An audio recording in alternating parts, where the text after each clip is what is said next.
की मुस्लिम समाजाच्या मागासपण बघता त्यांना कुठेतरी शिक्षण आणि नोकऱ्यांमध्ये कुठेतरी 5% आरक्षण दिलं पाहिजे। तो निर्णय झाला। नवीन कायदा करण्याची गरज असताना कोर्टाने आदेश दिला होता की शिक्षणाचा चालू ठेवा, तरी मागच्या सरकारने तो कायदा केला नाही। आणि आमच्या निश्चित रूपाने आम्ही निवडणुकीच्या आधी घोषणा केली होती की आमच्या सरकार आला तर आम्ही तो आरक्षण लागू करू। तो एक प्रायोरिटी राहणारच आहे।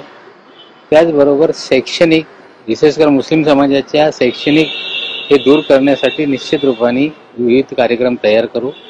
त्याचबरोबर ख्रिस्ती समाज आहे, जैन समाज आहे, सिख समाज आहे, पारसी जे इतर मायनॉरिटीज आहेत त्यांच्यासाठी पण काही काही योजना आखता येईल। एक प्रायोरिटी अशी राहणार आहे की कुठेतरी या राज्यामध्ये अल्पसंख्याक समाजाच्या मनामध्ये कुठल्याही प्रकारची भीती राहणार नाही। कुठेतरी एकोपा निर्माण करण्यासाठी पण काय काय करता येईल। आता आम्ही पाहतोय की दफनभूमीच्या भूमीमुळे बरेचसे वाद होत आहे, त्याच्यातून वातावरण बिघडते। आमच्याकडे अल्पसंख्याक विकास निधी अंतर्गत काही पैसे असतात।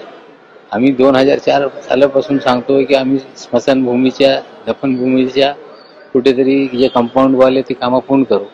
मी कालच ठरवलेलं आहे की पहिली प्रायोरिटी त्या कामाला देऊ, त्यामुळे ती जागा पण संरक्षित होईल, त्याच्यामुळे वाद पण निर्माण होणार नाही आणि कुठेतरी या राज्याचा भला होईल, त्यासाठी ती प्रायोरिटी राहणारच आहे। केंद्राचा हा कायदा आहे। पार्लमेंटमध्ये जेव्हा सुधारणा होत होती तेव्हा आम्ही त्याला विरोध केला। आमचा स्पष्ट मत होता की हे धर्माच्या आधारावर तुम्ही कायदा करताय, घटनेच्या आर्टिकल 14च्या कुठेतरी उल्लंघन होत आहे। या प्रकारचा कायदा करणे योग्य नाही। तुम्हाला कुठल्याही माणसाला नागरिकता द्यायची अधिकार सरकारकडे आहे, तुम्ही नागरिकता देऊ शकताय, पण या प्रकारे कायदे करणे हे घटनेच्या विरोधात आहे आणि कोर्टामध्ये विषय आज नाही उद्या काहीतरी त्याच्यातून निर्णय येईल।